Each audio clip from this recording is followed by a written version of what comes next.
What are you doing still awake? It's 8 in the morning, or 9 in the morning, or 4 in the morning, or 10 in the morning.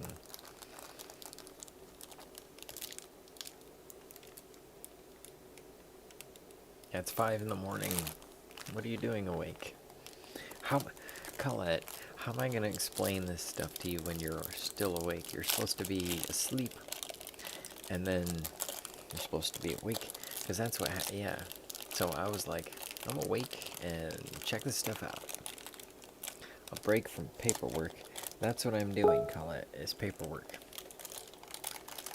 I mean, you see the paper, and I'm showing my work. Also eating some morning crackers for some reason.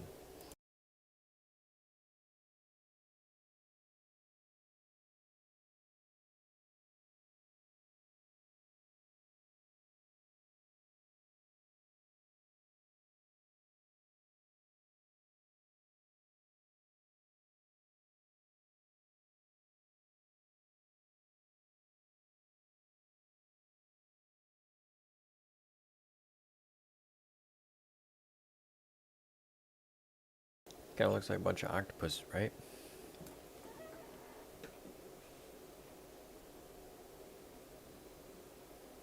Oh yeah. That's what the crackers are about. Salt. Clears up the brain, keeps it powered.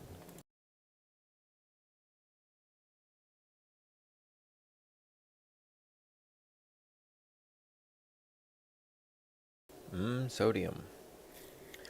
You know, that's really what you want, is to tell people there's, tell people nope, don't go eat the sodium, because that'll make you smart. I want you stupid, so I can tell you whatever, and you can buy all kinds of things. I don't know. What else is the other explanation? Because sodium is great. Take a salt tablet. In moderation. So I ate some salt. Now my brain's a little refreshed after doing this. This is our this is our structure right now. We got 2 vent lines and 2 fill lines. And it splits it, right? Splits it to the 2. So we come in here and we come up. This is one split line. I'm treating it as a vent. This is the other split line. This is the one that kicks over first. Excuse me, because one of these is going to kick over. Cracker burp. Because one of these is going to kick over first and treat it basically like the vent line. So this is our concept generator. They both fill up evenly. And then when it goes over the edge, it draws down from this one. It's pressure-wise, right? Okay, so here's what's going on, Colette, is once the pressure in the first line, the pressure pushing down, pushes the water level up, the water goes over the edge. Now when the water's over the edge, gravity pulls it down, and the vacuum on it, the vacuum sucking of that pull, pulls water up this line. So the pressure goes down in this line, right? And so the water coming in goes up this side because it's lower pressure than this side. And so when they're both going over the edge, this one has a net lower pressure because it started first, which means more water heads towards this line. Now, how do we stop that siphon? So I started getting into where do we put the vent, because right now we have the vent on the peak, right? I had the feedback line, and we can get into that later. I also considered putting the feedback line down, but that wouldn't make a difference. And it all comes back to the siphon in the peak when it comes over the edge. So I came up with 2 basic ideas and 2 concepts. So the 2 basic ideas are the quicker that we can break the vacuum is the better. And also, the smaller the vacuum, the less significant. And by vacuum, I'm talking about the siphon vacuum.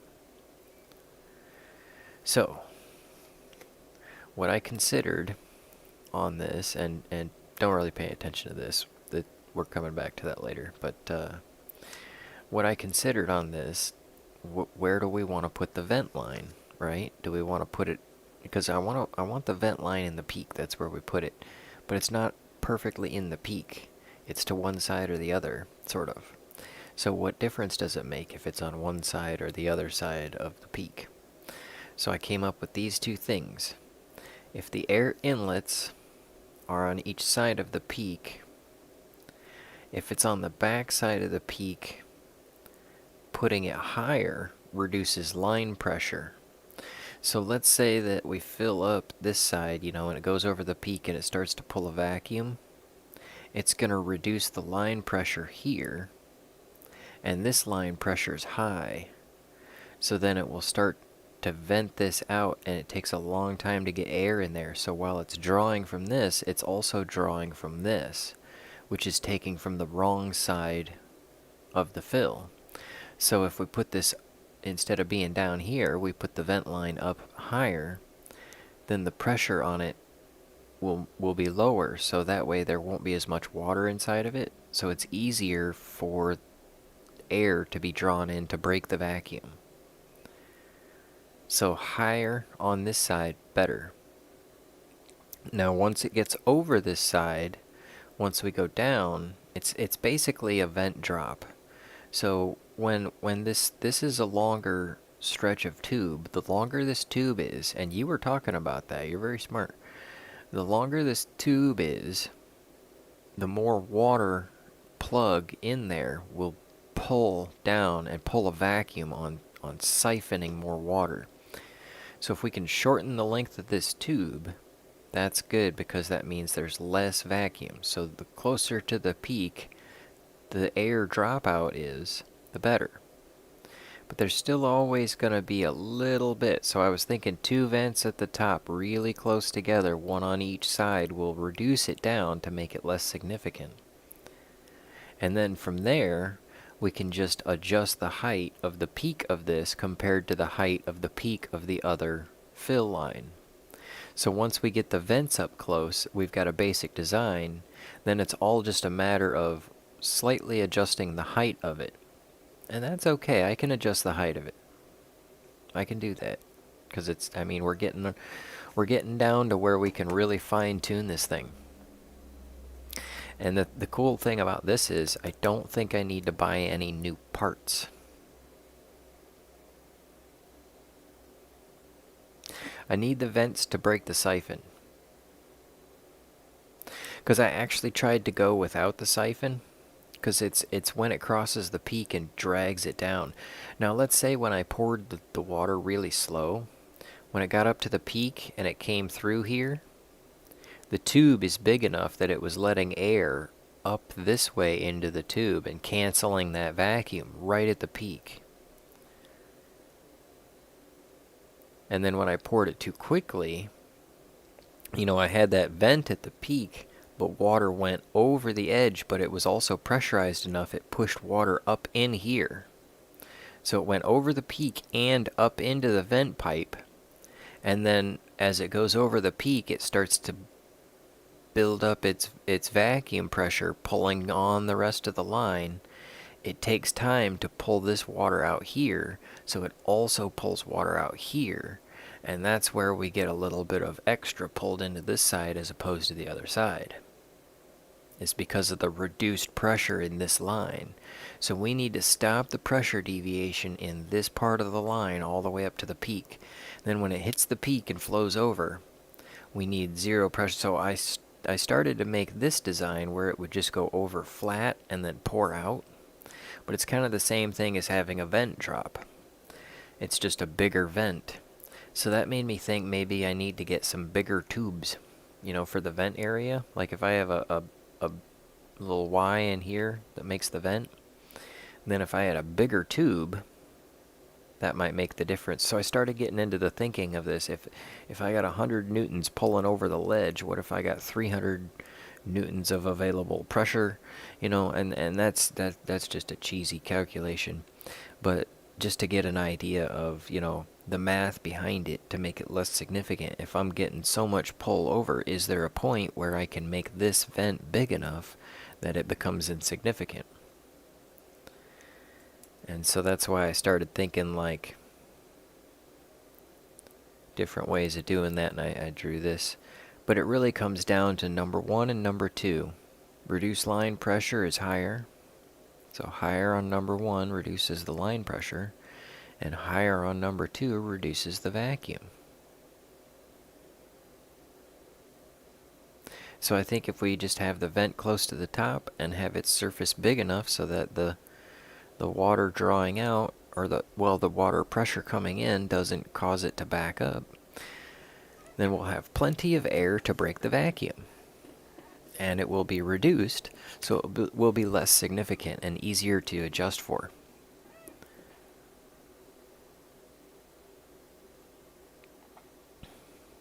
Right, that's right, Colette. You are 100% correct. That's why in the fill line, like, you know, it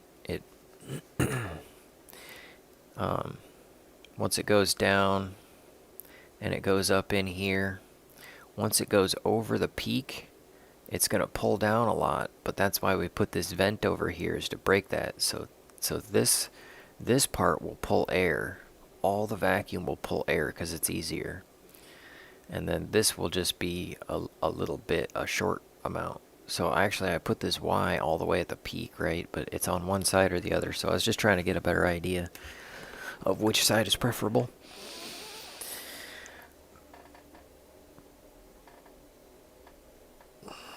We'll follow a piece of cloth as long as it's low enough.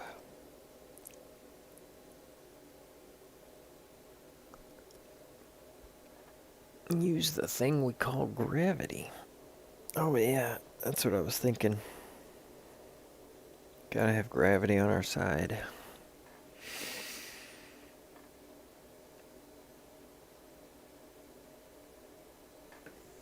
Got this nice piece of celestite. I'm happy with it. It's not done, but, you know, a nice little starter gem. We gotta get you some of that. It's so soft. And I was thinking about, you know, being worried about it exploding or something. I mean, I could probably look that up, but at the same time, I was like, I could just make some powder and then take it outside and light it, you know, safely from a distance with a stick. Not talking about much. We're talking about like half a bottle rocket. And see if it actually lights up. But I don't think it will, because it's just sulfur and strontium. It's not actually like... I think you need to have other things. Like you need the charcoal and the saltpeter or something like that. I don't know. My brother and I tried to make some when we were kids. Before the internet, we were trying to make our own bottle rockets. Got the bottle rockets, but never got the gunpowder fine enough to make... firecrackers. Borrow my breast pump. Nice. Those are two great words together, aren't they? Breast and pump.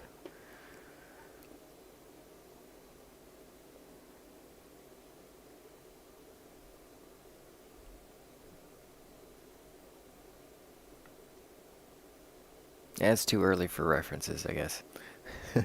So I'm thinking, okay, breasts, pumping, squeezing them together. We're talking about fluid dynamics. And breast pumping would make my fluids dynamic. What are we doing here? Trying to design a thing? Oh, Colette, yeah, well, the thing is, the finer it is, the faster it goes. The finer the powder, the faster it lights. and the more easily it expands. Because if you think about it, like, you know, this molecule's like, boom, and then expands out into a gas and light and heat. And then this molecule is getting lifted up, and this molecule is getting lifted up, and they go, you know, if they're heavy, they get lifted up a little. If they're light, they get lifted up a lot, and then they expand, and then there's more of them that are light, and they expand. So you get a bigger, faster, easier explosion. It takes fluid, puts it in a bottle. That's all you meant. Gotcha. Bodily fluids. Great topic for the morning. Cheers.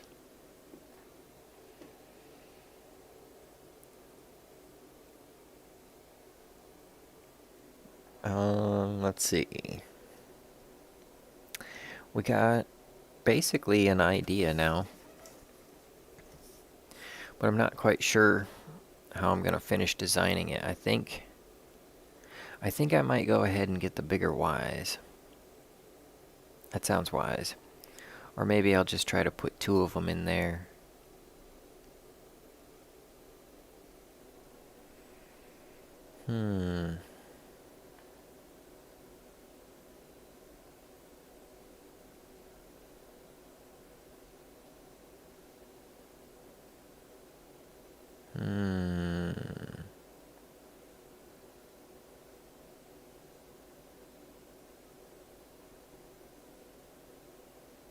Yeah, because we did have problems with siphon when we were pouring too quickly. So I need to do something with it. So I tell you what, I'm going to make, and I don't have the time to do it now on the stream, but we're going to try and do it. Maybe we can do it later on another stream. What we'll do is we'll make the dual vent version, and we'll test that. And then if that doesn't work, then I will order parts for the bigger vent version.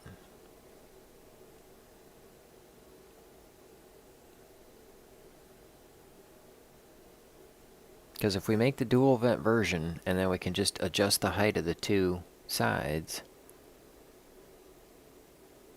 to narrow our standard deviation, then we might as well go ahead and design it for the smaller bottles.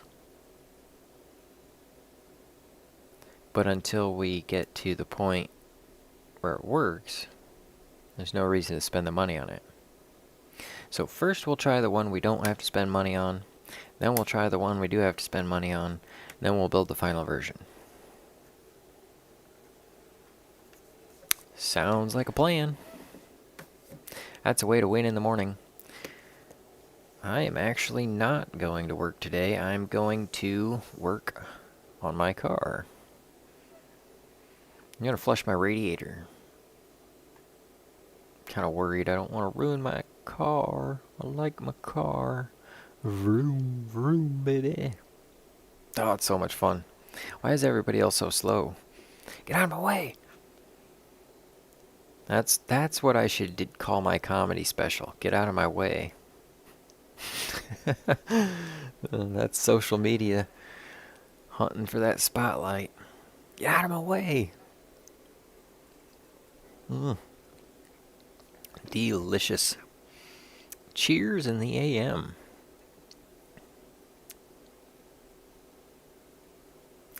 Technically, this plan will take you forever to fill bottles.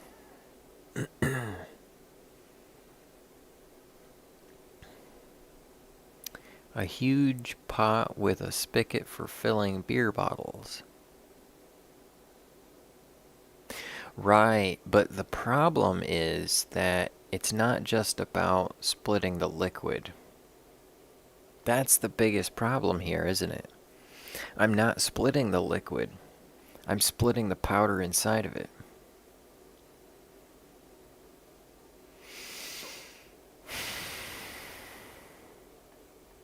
Yeah. So that's a thing. But what would be cool is if I could just put 2 bottles down, pour it in. Put 2 bottles down, pour it in. That'd be faster. I'm thinking I could get the price down to the consumer, like $5 instead of $15, if I can get it to fill fast enough. Right, Colette, I was trying to design it for constant ambient pressure. Because if I pressurize the system, like if I pressurize this system, it's still going to have a siphon. It's just going to be less significant. Because the siphon pressure from one side to the other side is about significance. It's about how much is it pulling. And you saw when I pressurized the system by pouring all the water at once, the significance showed greater. It was more like 10%. And when I poured it slow, it was more like 2%. And when I poured it medium, it was about 5%. So it's all a matter of significance. If we pressurize the system and go, psh, it'll be less significant because the difference in the lines and the amount of time that it takes. But if I just kind of fill the lines, then they back up, and then they take we have the air that helps to take care of the vacuum problems. But then if I just let it trickle in, then the air comes back through to break the vacuum. So it's all about trying to reduce that over the peak siphon with number 1 and number 2. Either way, we'll get to that when we fill the thing.